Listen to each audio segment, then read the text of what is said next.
Tonight, rebels in Ghana. Military break up forest base of suspected insurgents training as part of a plot to break away from Ghana.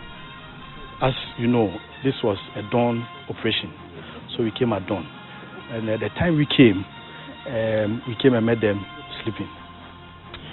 We have details of the dawn operation that picked up 21 suspects, including a woman.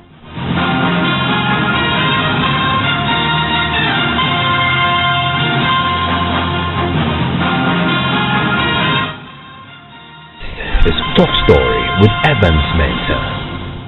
And Top Story is always brought to you by Bond Savings and Loans. Your success, our passion, also brought to you by Gasem Cement, the nation builder, Vodafone. The future is exciting, ready. They have been training in the forest with the alleged aim of fueling an insurgency with the ultimate objective of breaking away from Ghana. Tonight, 21 of the paramilitary group have been flown to Accra after an armed military operation broke up their forest camp in the Volta region. We are now learning the paramilitary group is associated with the secessionist elements Homeland Study Foundation, and they were training in preparation for a takeover of a part of Ghana already declared independent by the secessionists. My colleague Fred Smith with our security desk was embedded with the military team that conducted that operation this dawn and joins me in the studio. It's been a long day for you, Fred. Tell us about this camp. Well, this camp is located, it's really far from town. Even from the Joje township, you'd have to drive about 30 minutes to get to the edge of the forest where you'd be walking from there because vehicles cannot access this particular location. So we walked for about 1.5 hours before we actually got to the location where this camp is, and here there's no telephone network from Ghana. You walk for how long? 1.5 hours. You walk for 1.5 hours to reach the camp through the forest, rough road, and it's never a pleasant journey for anyone. And so, how did you get to the Volta region in the first place? Well, I went by air. Helicopter carried us by air, and then when we got to Ho, we moved on to Joje. Then from there, we went by vehicle to the edge of the forest. What's a military vehicle? Yes, it's a military vehicle, fully armed military, who were accompanying us on this trip. And so from Joje, we drove for about 30 minutes. When we got to the edge of the forest, we had to now walk about 1.5 hours before accessing the camp. Now, once we got there, we saw the base. Not much is happening in this What time of day was this? Well, at the time of this visit I'm talking about, it was around 11, 12, daybreak. Okay. And so, not much. You see few farms, like maize farm or yam farm around the area, and then you see a few shrines and then some palm trees chopped down for palm wine.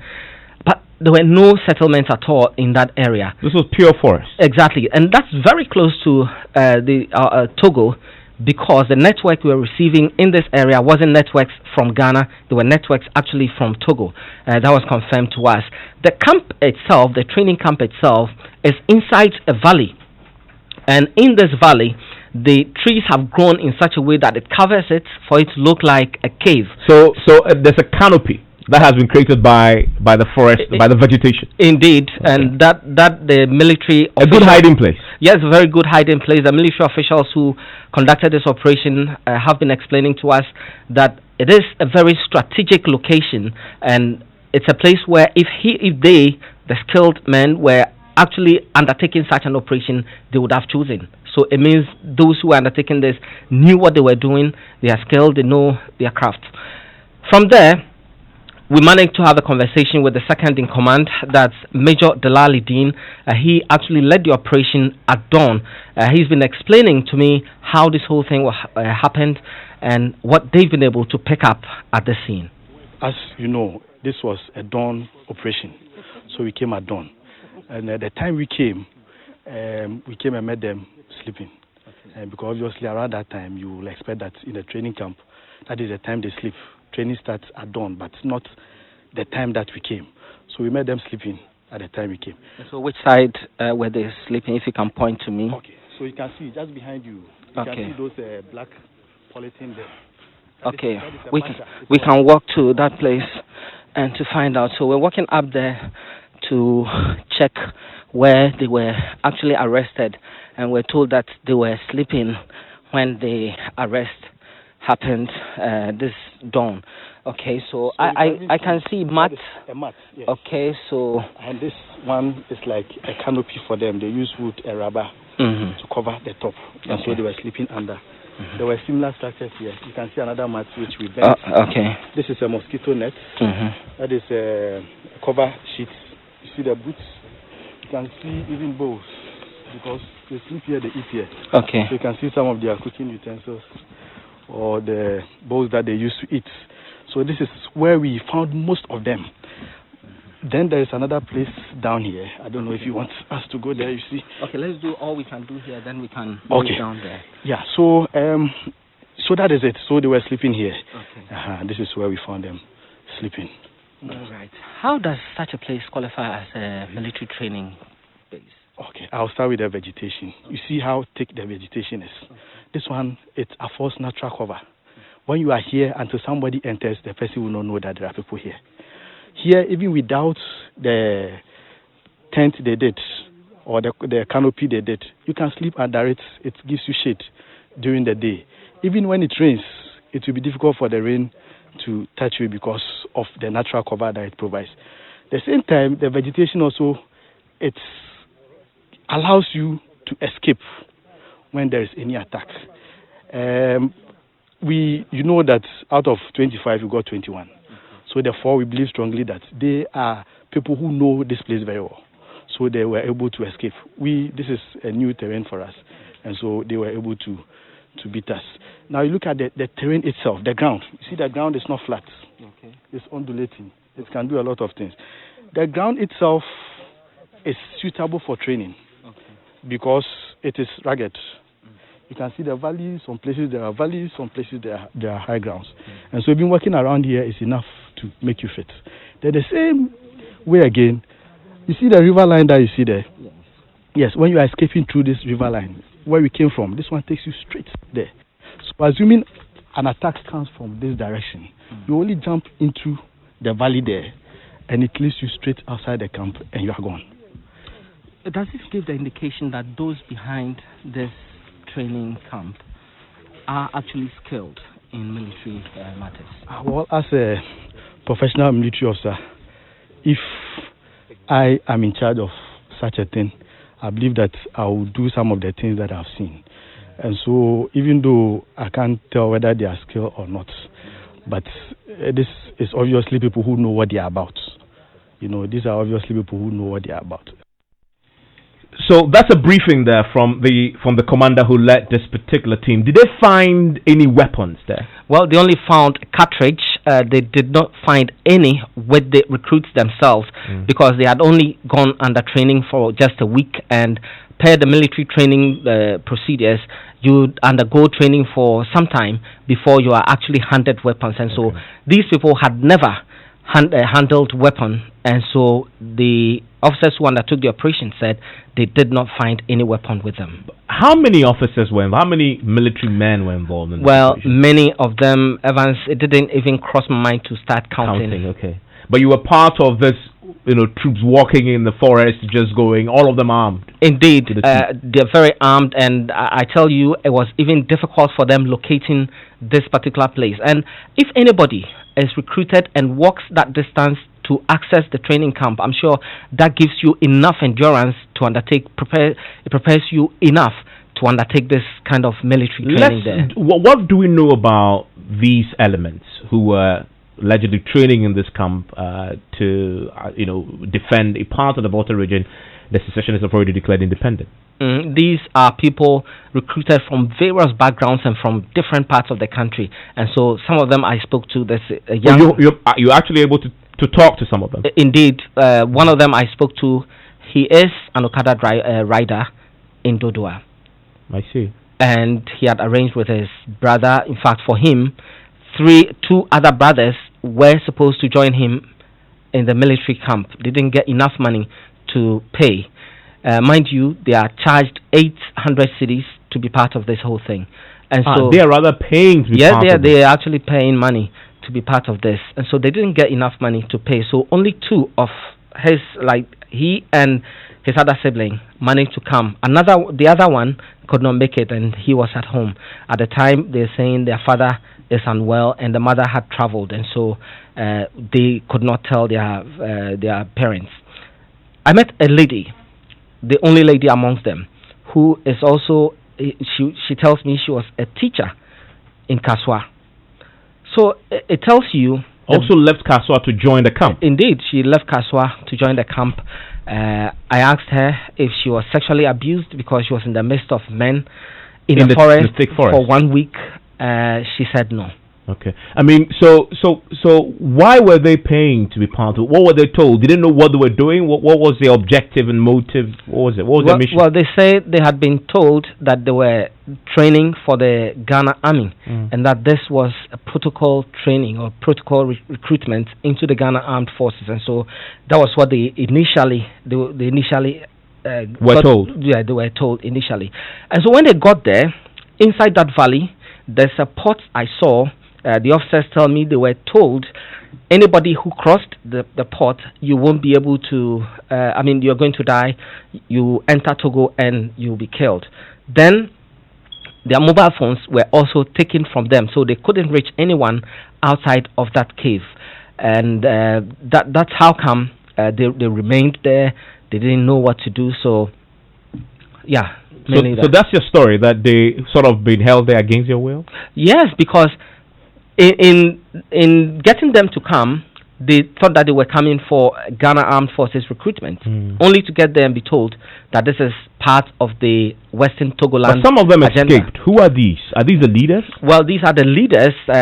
One of them told me that someone who's called Red actually gave them a tip-off, the leaders a tip-off, and so they managed to run away when the military men arrived and were firing gunshots. I see. Let me bring in the Information Minister, Kojo Ponkroma, who thankfully has just joined us on the telephone line. Mr. Ponkroma, thank you for your time here on Top Story. Evans, good evening. So these individuals who were rounded up today, where are they now? They have been brought to Accra. A combination of Bureau of National Investigation officers and national security officers, as well as military intelligence officers, will be commencing a proper interrogation exercise to get a detailed understanding of all that has transpired at this training facility, to make the necessary determination of the laws that have been breached by this exercise, so that the consequential action is taken. Remember, a little over a couple of months ago, government issued a statement clearly making the point that any such activity will be in contravention of the Republic's laws, and that the state security apparatus remain on the alert to deal with any such acts. And in the days gone by, the intelligence reports that came in proved to be of an actionable nature, leading to the operation that took place in the early hours of this morning, which your colleagues are reporting to you this evening. Is this the end of it, or because from what we hear, like, some of them managed to escape? Is this operation that is going to continue to track them down going forward? I think the managers of our national security apparatus have been very clear that this sort of behavior, attempts at secession, attempts at training paramilitary groups, is in contravention of the laws of our country, and any persons involved in it will be hunted down and dealt with in accordance with our laws. This, therefore, cannot be the end of it. The necessary intelligence protocols that were activated the very first time these activities were observed will continue to be in place so that the persons behind this exercise are apprehended and are dealt with in accordance with the laws of the Republic. I mean, it pretty sounds like a scene from a Hollywood movie. I mean, those people will listen to this, and especially if you live in that part of the country, may be concerned and alarmed. What's the message to, if you're listening to this tonight and you're wondering what's happening, what's the government's message on this? The first is the fact that the state security apparatus are firmly in charge of the intelligence and defense mechanisms of this country and will not allow anything untoward to occur. And we will continue to express our appreciation to all collaborators who have helped in nipping this latest episode in the bud. The second is that we continue to reiterate that if you observe anything untoward, you've got to draw the attention of security persons to it so that the necessary protocols that exist in this country, whether it's the anti-terrorism framework or the necessary criminal prevention framework, is activated to protect all of us.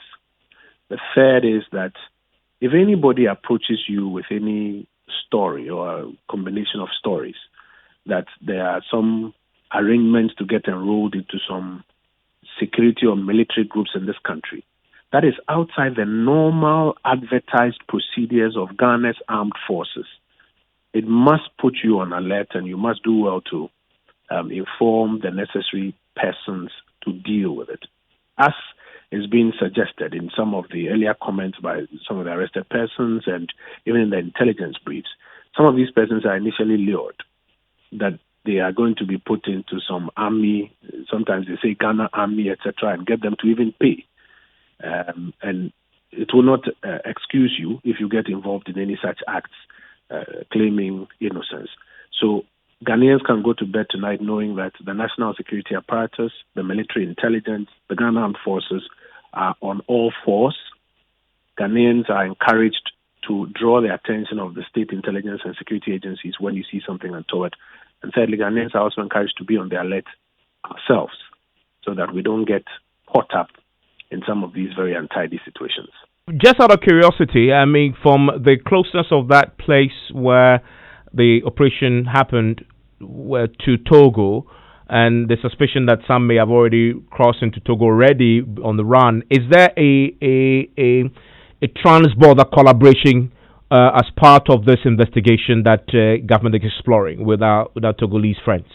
The security chiefs informed me that this is still a very active operation, and we are not able to give any further details beyond what we've been able to share with your media colleagues from this morning. And again, while at that, let me commend your colleagues for respecting the embargoes that were initially put on it until everything was over. But I'm not able to say anything further than that. As and when there are more details available, I'm sure we'll be in a position to share it with the people of Ghana. I'm grateful. That's the Information Minister, Kojo Ponkrumah. Fred, you were in this community in the village as well. Did you find that some of the community members, did this group have any support from those who live in this area? According to the brief given us by the security chiefs, there's some amount of support on the ground for the actions of the Western Togoland group, and so that's why they're not taking these matters lightly at all. They see that some of the people on ground support this action, and they feel that if they allow any sort of training to go on for even a month, we will not hear. What is going to happen to the camp, though? Because they found food supplies, they've built a place. What's going to happen? Have they been destroyed? They've been destroyed, and the food items have also been carried. So throughout the 1.5 hour journey, these recruits were actually carrying the food mats and other stuff that they had at the camp, and all of these have been brought to Accra. So you walked 1 hour 30 minutes in, 1 hour 30 minutes out. Indeed. 3 hours. 3 hours. Fred Smith. At the point I wanted to give up. Grateful, Fred. Thanks for joining me. Thanks for the good work. Let me bring in Dr. Ishmael Norman, is the president of the Institute of Security, Disaster and Emergency Studies. Doc, what are you reading into all this? It's very interesting, and I think it will be good to know the demographics of the people involved. If they are all a homogeneous group, the threat will be minimized. But if there are other tribes involved, then it means that their infiltration ability will also be increased. The fact that they didn't find guns doesn't mean that they are not training, because you don't initially, in order to get a group like this organized and focused on a mission, you don't actually need guns. Even in normal military training, the first 6 weeks you don't hold a gun. It's all intellectual, exposition of ideas and indoctrination. So I think the government has done well for taking this seriously and going after them, but this is not going to be the end of it, because they needed this kind of intervention from government. for them to have validity. And so every time government arrests a group of them, they get more validated. And because of that, government should get really ready for a much bigger, organized, more sophisticated group. And there's a history recently with the way the public react to such operations. I recall where the coup plotters incident happened, there was general public disbelief. You are listening to the details as the military commander has explained, and information minister and my colleague. How much you clearly, from what you said, you believe this is serious enough? It's a credible threat that has been foiled. I believe so. And if anybody takes these kind of groups for granted, in the initial stages they are like that. They are not organized too well. They don't seem, but they are also using that to test government's resolve, to see if government is also clued in what they are doing. So a more organized group, a more sophisticated group somewhere else is training. What bothers me is that because of the economic effect that they bring to a community, for the community to be this quiet all this while is a big bother to me, because it means that there are other groups within the thick forest in that area where the communities are not reporting on them. One of the things that amazes me, and from what my colleague describes, walking in 1 hour 30 minutes to locate this particular camp in the valley covered with a thick canopy of trees, it must have been a very credible intel that will pinpoint this location, and for our men, our troops, to actually locate it and then conduct an operation. What does it say about because sometimes we take some of these things for granted, but what does it say about our capabilities?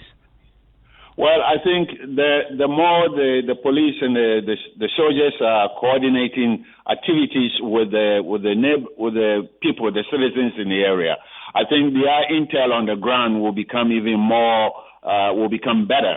But they should never take it for granted. The fact that they walk that distance is nothing for a soldier, because soldiers walk longer distances than that, and they carry weight behind their backs which is equal to their body weight. So I myself, in my training as a soldier, I walk distances longer than that. So all of that should be taken very seriously. I know that in Ghana we tend to poo-poo everything that is new to us until it is right in our face. This one, we cannot wait till it is right in our faces. I asked the question of the information minister, knowing the proximity of this camp to Togo and knowing what the intentions, at least the alleged intentions of these secessionists are, whether we should be actively enlisting our Togolese friends on through diplomatic channels. Because again, we are told some of them escaped and make this an international, I guess, effort at locating and dismantling this group. I think that would be a wise decision on the part of our military and the Togolese military, because if they can create mayhem in Ghana, chances of creating mayhem in Togo will be also equally easy. So if they don't combine their resources and their intel to really nip this in the bud, it's going to be quite an interesting future for all of us.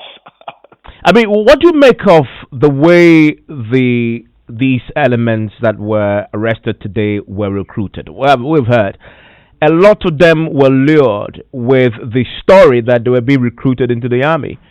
Then you get there and they use all manner of means to keep you there, including that if you cross a certain barrier you will die because there's a shrine of a sort there.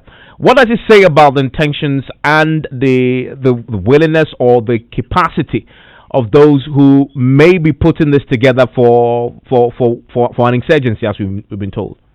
Well, Al-Qaeda did the same thing, ISIS did the same thing, Boko Haram did the same thing. When you are trying to form an insurgent group, you need to create a ritual, a belief system for them, and that belief system is part of the indoctrination process. So by saying that if you cross this road, you will die, the Lord Resistance Army in Uganda did the same thing. So it is a very normal progression of recruiting people into clandestine activities. and charging them fees gives them ownership into the cause, into the process, even though the fees would have been, used to feed them. It was really to see that they are committed to it. And ISIS did it. The raping the young woman is all part of the indoctrination, destroying her completely, and then building her up so that she'll become a very reliable recruiting asset. And that woman, that girl they found, would have been used to recruit more young people, because now she was going to use her body as the main means of attracting young men to this cause. Doc, I'm grateful that you could join me. Dr. Ishmael Norman is the president of the Institute of Security, Disaster and Emergency Studies. We're just joining us tonight. The top story is our military break-up forest base of suspected insurgents training as part of a plot to break away from Ghana. And 21 of them have been picked up and flown to Accra, and as we've been hearing, they had the alleged aim of fueling an insurgency with the ultimate objective of breaking away from Ghana. We're also learning that a paramilitary group is associated with the secessionist group Homeland Steady Foundation, and they were training in preparation for a takeover of a part of Ghana already declared independent by the secessionists. And it's a story we're keeping an eye on. We actually heard already. Once we get the latest developments on this, we'll bring that to you. This is Top Story.